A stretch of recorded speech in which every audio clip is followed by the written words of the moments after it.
starfsmenn komið til baka úr leyfi. Arnar Ægisson hóf störf sem táknmálskennari á táknmálssviði.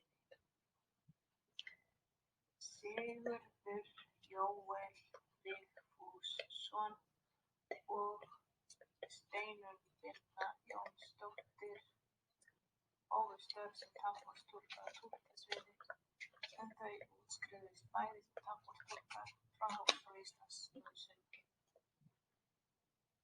Kristbjörg Helga Sigurbjörnsdóttir Cooper, táknmálstúlkur, er komin aftur til baka eftir stutt hlé.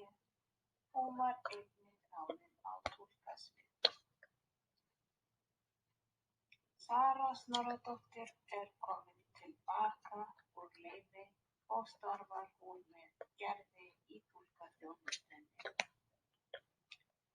Vilborg Friðriksdóttir er einnig komin til baka og heldur áfram störfum á táknmálssviði. Við bjóðum þau öll hjartanlega velkomin til starfa.